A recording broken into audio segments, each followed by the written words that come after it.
दोस्तों, स्वागत है आपका आपके अपने YouTube channel India education centre में।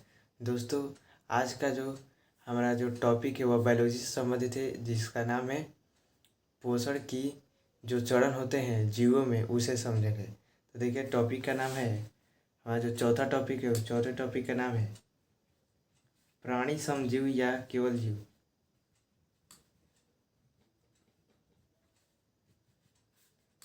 प्राणी समजीव या केवल जीव में पोषण के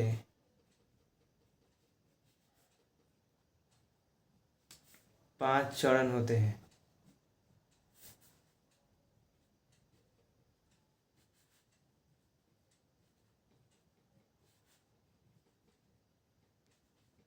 ठीक है, 5 चरण होते हैं। अब देखिए, इस पोषण के चरण को परिभाषित करते हैं कि पोषण का चरण किसे कहते हैं। देखिए, पोषण के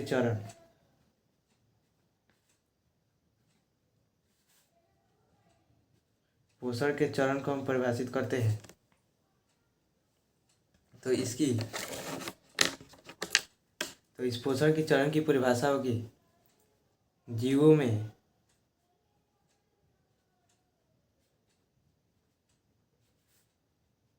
भोजन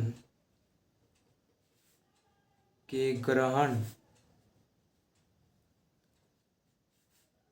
से लेकर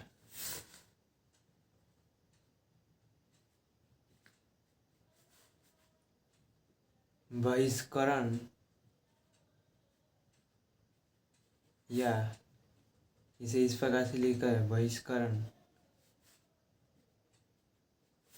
तक की संपूर्ण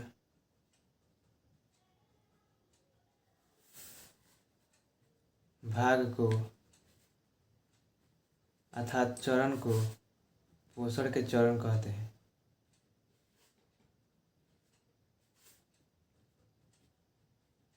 दो लाइन की परिभाषा है, मतलब कि जीव में भोजन का जो मुंह में ग्रहण करना, मुख में भोजन का ग्रहण करने से लेकर और उस भोजन से जो अपशिष्ट पदार्थ बनते हैं उनका जो बहिष्करण है, उन दोनों के बीच का जितना आपका भाग होगा अर्थात जितना चरण होगा पोषण का, वे सभी के सभी क्या कहलाते हैं जी? आपके पोषण के चरण कहलाते हैं।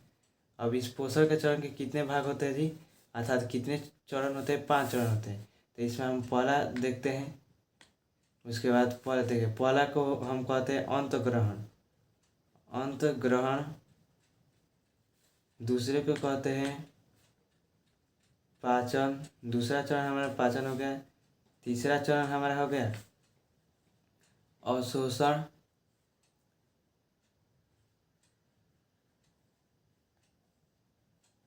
चौथा चरण हो गया हमारा स्वांगीकरण,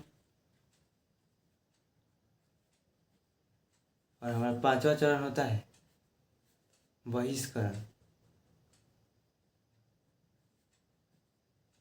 इसे अंग्रेजी में हम इंजेक्शन कहते हैं, पाचन को डाइजेशन कहते हैं,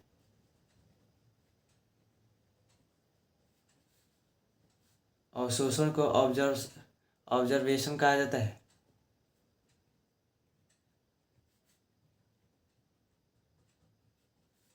स्वांगीकरण को एसेंब्लीमेशन कहा जाता है या एसेंब्लीमेशन।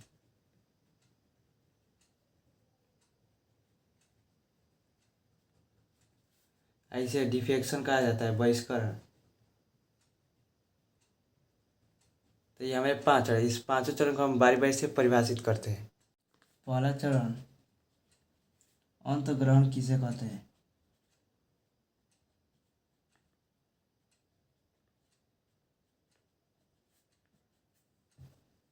तो लिखेंगे, जीव द्वारा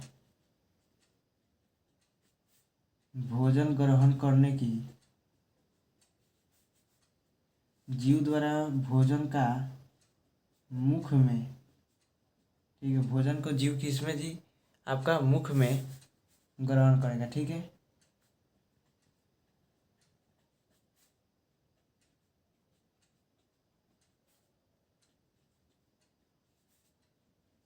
अंतग्रहण कहते हैं।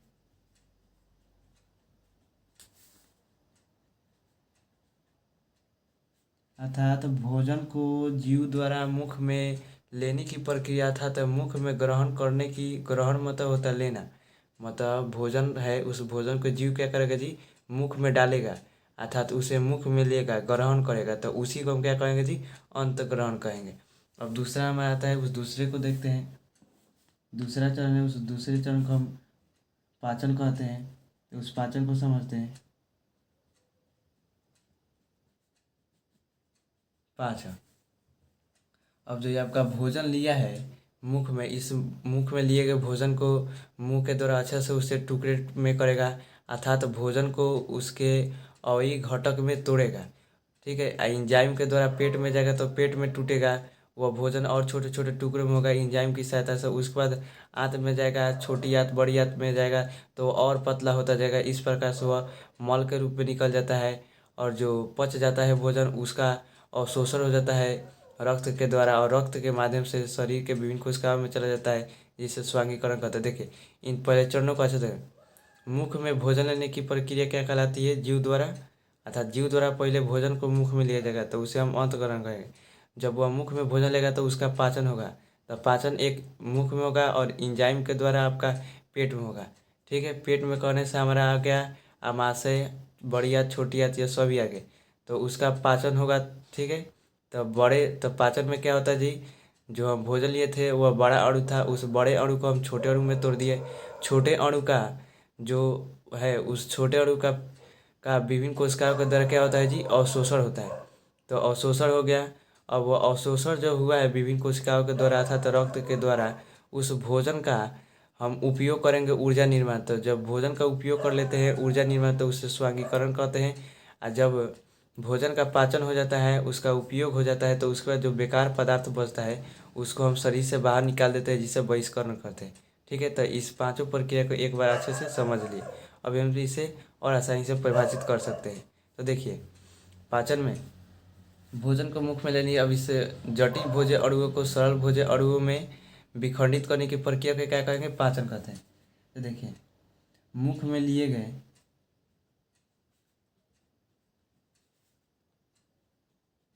मुख में लिए गए भोजन को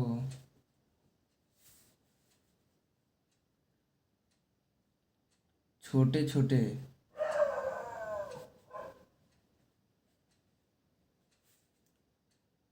खंडों में, अर्थात भोज्य अणु में, ठीक है, भोज्य अणु में, ठीक है, अर्थात भोज्य अणु में तोड़ने की प्रक्रिया, जो तोड़ने की प्रक्रिया होती है उसे हम क्या कहते हैं जी, पाचन कहते हैं। दो लाइन का परिभाषा है, रटना नहीं है, समझते जाना है। ठीक है, इसे एक लाइन में भी कह सकते हैं कि जटिल भोज्य अणु का छोटे छोटे भोज्य अणु में टूटने की प्रक्रिया पाचन कहलाती है। एक लाइन में परिभाषा हो गया, यह आपका पूरा सटीक परिभाषा हो गया पाचन का। अब जो तीसरा हमारा बिंदु है, जो तीसरा चरण है, उस तीसरे चरण को देखते हैं, जिसे हम क्या कहते हैं जी, अवशोषण कहते हैं। इस अवशोषण को परिभाषित करते हैं। अब देखिए, भोजन जो पचा, तो पचने के बाद भोजन कैसा हो जाता है, भोजन जो होता है पचने के बाद वह छोटे छोटे अणुओं में विखंडित हो जाता है। ठीक है, अर्थात भोजन जो होता है पोषक तत्वों में विखंडित हो जाता है, तो अब हम उसका रक्त द्वारा अवशोषण कर देते हैं। भोज्य पदार्थ अर्थात अणु, ठीक है, पदार्थ का रक्त द्वारा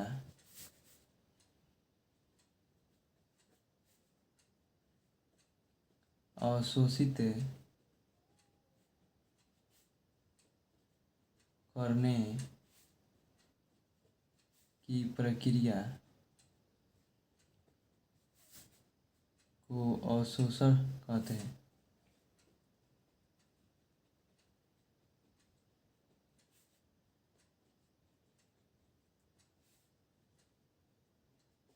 ठीक है। अवशोषण देखिए, अब भोज्य पदार्थ जो थे, जो छोटे छोटे अणु में विखंडित हो गए, उन भोज्य पदार्थों को हम रक्त में पहुंचा दिए अवशोषण के माध्यम से। ठीक है। अब ये जो रक्त में गया है आपका भोज्य पदार्थ, अब हम इसका उपयोग करके ऊर्जा का निर्माण करेंगे, जिस ऊर्जा का हम दैनिक जीवन में आपका उपयोग करते हैं, और हम अपने शरीर की कोशिकाओं को अच्छे से रखते हैं, उसको जीवित रखते हैं और शरीर की मरम्मत में उपयोग करते हैं। ठीक बा। तो उससे हम देखते हैं स्वांगीकरण को। चौथा चरण हमारा हो गया स्वांगीकरण। स्वांगीकरण का मतलब ही होता है भोज्य पदार्थों का उपयोग।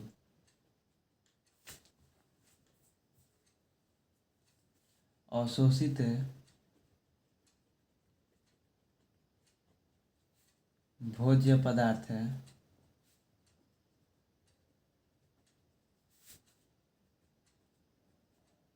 अवशोषित भोज्य पदार्थ से ऊर्जा के निर्माण।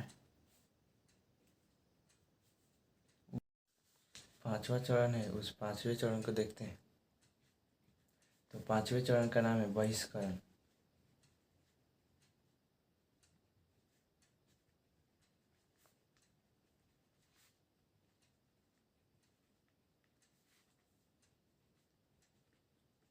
तो देखिए, शब्द का अर्थ निकालेंगे और उसका प्रयोग देखिए। बहिष मतलब बाहर होता है, करण मतलब निकालना। ठीक है। तो इसमें क्या करेंगे जी, जो भोजन को हम खाए थे, उस भोजन को खाने के बाद उसका पाचन हुआ, पाचन होने के बाद उसका अवशोषण हो गया और उसका हम उपयोग भी कर लिए। उसके बाद जो बचा खुचा अवशिष्ट पदार्थ होता है भोजन से बना हुआ, उसे अगर हम शरीर से बाहर त्याग देते हैं तो उसे ही बहिष्करण कहता है। मतलब शरीर से बाहर अवशिष्ट पदार्थों का त्यागना ही बहिष्करण कहलाता है। तो परिभाषा एकदम आसान भाषा में देखिए, शब्द का अर्थ तोड़कर बताएं। अवशिष्ट पदार्थों का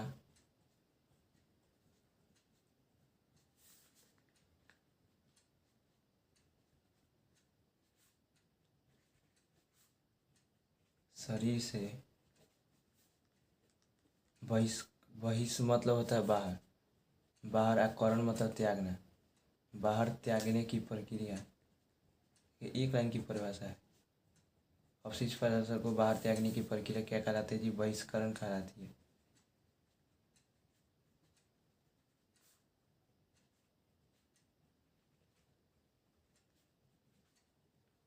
तो ये जो थे हमारे पांच चरण किसके जी, पोषण के, अर्थात जीवों में पोषण के पांच चरण, या प्राणी जीवों में पोषण के पांच चरण यह हो गए।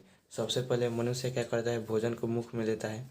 मुख में लेने के बाद वह भोजन पेट में जाता है, तो वहाँ पर भोजन का एंजाइम के द्वारा पाचन होता है, तो उसे हम पाचन कर दिए। मतलब कि भोजन का एंजाइम की सहायता से छोटे छोटे टुकड़ों में विखंडन होता है, अर्थात भोज्य पदार्थों में विखंडन होता है। तो उसे हम क्या करते हैं, अर्थात भोज्य पदार्थ जो होते हैं, ठीक है, जब पेट में जाता है तो एंजाइम की सहायता से भोज्य पदार्थों का छोटे छोटे अणुओं में विखंडन होता है, जिसे हम पाचन कर दिए। ठीक है। तो देखिए, एक लाइन में समझ लेते हैं। अंत ग्रहण मतलब हो गया,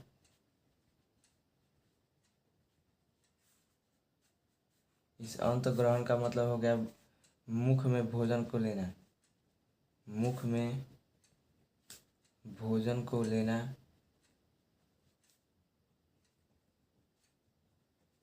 एक एक लाइन में देख लीजिए, मुख में भोजन को लेना अंत ग्रहण का। उसके बाद पाचन, लिए गए भोजन का, लिए गए मुख में भोजन का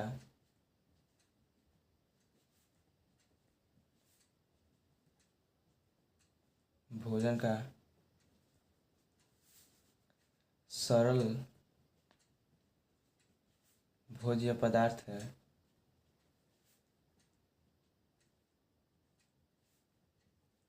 तोड़ना। ठीक है। पाचन मतलब होता है तोड़ना, होता है इसका अर्थ। पहला हो गया, दूसरा हो गया, तीसरा होता है आपका, तीसरों को कहते हैं अवशोषण। ठीक है। तो इस अवशोषण के देखते हैं।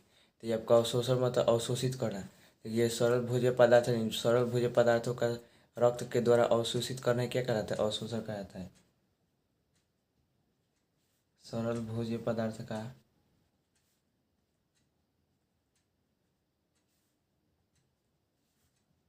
रक्त द्वारा अवशोषण।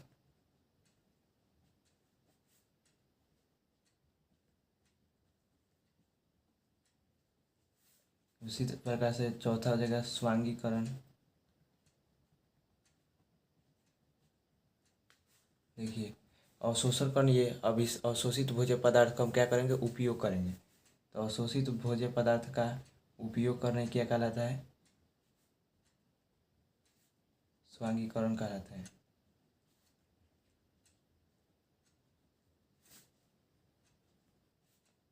कोशिका के द्वारा उपयोग होता है, ठीक है, कोशिका के द्वारा उपयोग करना ही स्वांगीकरण हो गया आपका।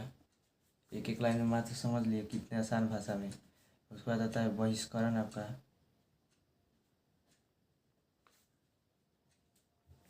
तो देखिए जो पचे भोज्य पदार्थ हैं उन पचे भोज्य पदार्थ का तो हम उपयोग कर ले, अर्थात अपचित भोज्य पदार्थ को हम शरीर से बाहर निकाल देंगे, जो नहीं पचा होगा।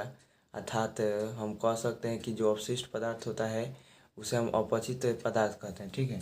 तो अपशिष्ट पदार्थ कहिए या अपचित पदार्थ कहिए, अपचित या अपशिष्ट पदार्थ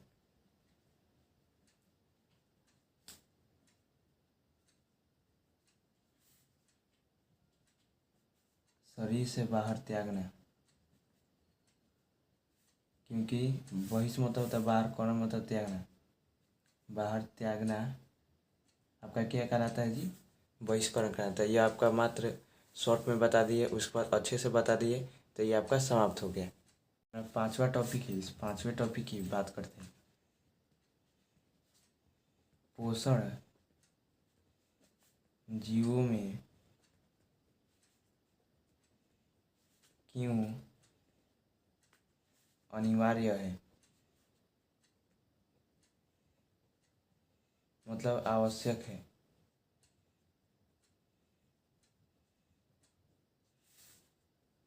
देखिए पोषण के मतलब भोजन, भोजन को ग्रहण करने की प्रक्रिया पोषण कहलाती है। तो देखिए जितने भी जीव हैं वो भोजन नहीं करेंगे तो उनमें ऊर्जा कहाँ से बनेगा जी। जब वो ऊर्जा ही नहीं बनेगा तो वो कोई काम नहीं कर सकते हैं। उनके अंदर जितनी भी क्रियाएं हो रही है वो सभी क्रियाएं नहीं होगी, क्योंकि ऊर्जा के आधार पर तो मनुष्य जिंदा है। सब खेल आपका इस संसार में ऊर्जा का ही है। ऊर्जा है जिसमें वही इस संसार में राज करेगा, जिसमें ऊर्जा नहीं है वो संसार में राज नहीं कर सकता है। जब हमारे शरीर की ऊर्जा खत्म हो जाती है तो हमारी कोशिकाएं भी काम करना बंद कर देती है और हम मृत्यु को वास कर लेते हैं। तो देखिए ऊर्जा का हमारे जीवन में बहुत ही उपयोग है। सब खेल ऊर्जा का है। तो हम देखते हैं, तो लिखेंगे सजा कर कि पोषण जीवों में निम्नलिखित रूप से अनिवार्य या आवश्यकता है। पोषण जीवों के लिए अनिवार्य है। पोषण के मतलब यहाँ पर हमारा क्या तात्पर्य है जी, भोजन से, भोजन ग्रहण करना।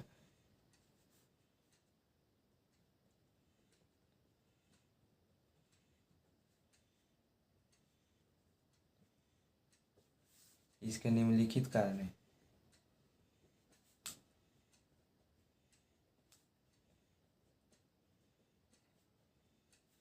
एकदम सजा सजा कर लिखा जाता है परीक्षा में कि नंबर देगा, जो ईश्वर का है।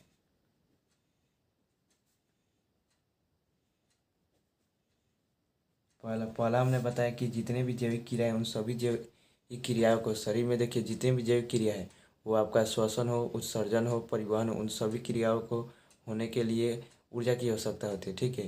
अर्थात जब ऊर्जा की आवश्यकता होती है तो जब भोजन करेगा तभी ना ऊर्जा। तो पहला ऊर्जा की आवश्यकता की पूर्ति करने के लिए ऊर्जा की, शरीर में ऊर्जा की आवश्यकता को पूर्ति करने के लिए, ऊर्जा की आवश्यकता की पूर्ति के लिए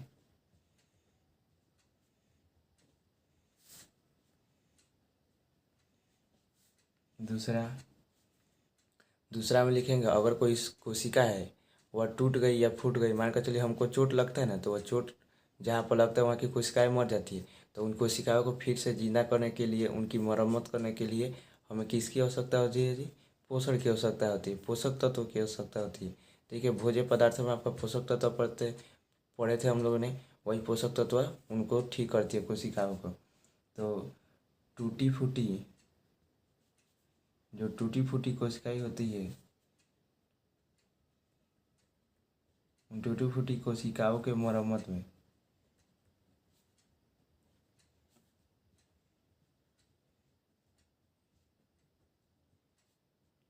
ठीक है। अब देखिए, मान के चलिए कि भाई टूटी फूटी कोशिका इसका है, उसकी मरम्मत होगी। अब शरीर का विकास भी तो करना है। अगर हम भोजन नहीं करेंगे तो शरीर हमारा विकास नहीं करेगा, उसमें वृद्धि नहीं होगा।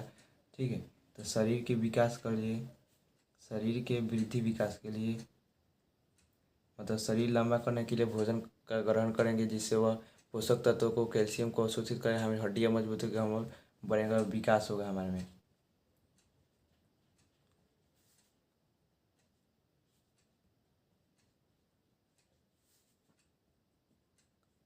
देखिए, चौथा इसमें जितने भी जैविक क्रियाएं, उन सभी जैविक क्रियाओं को सुचारू ढंग से होने के लिए, मतलब कि पाचन की क्रिया है, उस पाचन क्रिया में इंजाइम की आवश्यकता है। इंजाइम का भी निर्माण किसी से होता ना होगा जी, तो उस इंजाइम का निर्माण के लिए प्रोटीन की आवश्यकता होती है। तो प्रोटीन हमें इन्हीं भोजन को ग्रहण करें तो उन पोषक तत्वों में से प्रोटीन का उपयोग करके हम इंजाइम का निर्माण करेंगे, जिससे हमें भोजन पचेगा। अर्थात जैविक क्रियाओं के लिए पोषक की भी आवश्यकता है।